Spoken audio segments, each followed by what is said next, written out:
One of the more daunting and depressing realities that we're all facing is that merely one Supreme Court justice has the power to turn this country into a complete dictatorship, handed over, directly served on a silver platter to Vladimir Putin. And it could either be Amy Coney Barrett or Chief Justice Roberts. We had a victory for democracy recently where they demanded that the Trump administration pay the billions of dollars that Congress had already appropriated to USAID. MAGA is having a meltdown, a stage 10 meltdown over Amy Coney Barrett. And it is very clear that she hates Donald Trump. We're women. I know you cannot fake this. Watch this clip that's going viral right now of the justice looking at Trump at the State of the Union. Here she is for the listener. I mean, it is a go fuck yourself.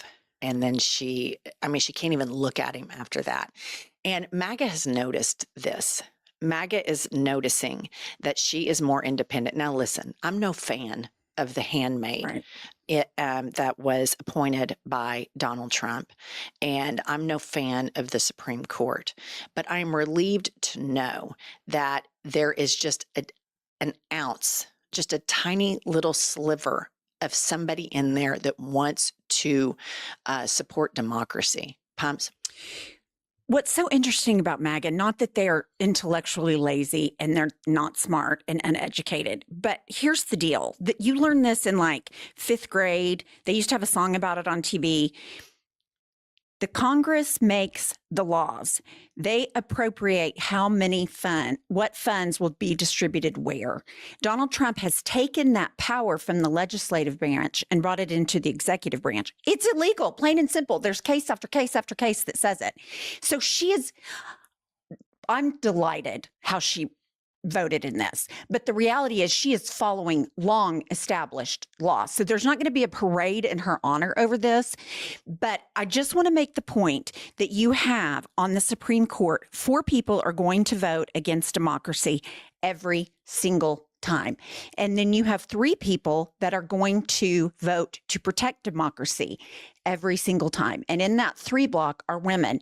And Justice Roberts, shockingly enough, after the hot mic moment at the State of the Union, voted with democracy. But again, I go back to give Amy Coney Barrett a little bit of credit that she's voting for democracy with the other 3 women on the court.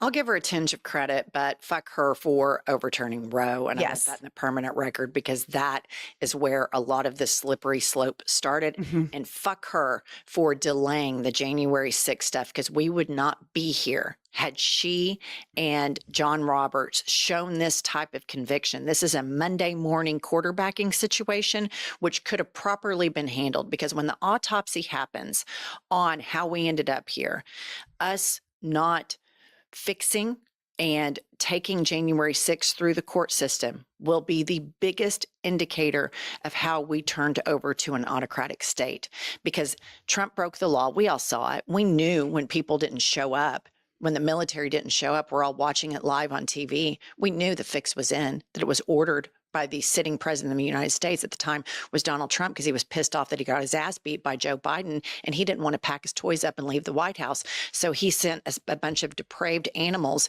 to go take a shit in the Capitol.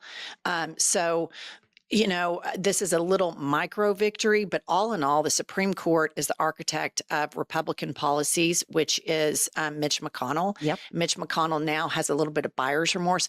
Mitch McConnell made this Republican Party. He enabled this for decades. A senator from a small populated state like Kentucky has that much power in the world's biggest democracy.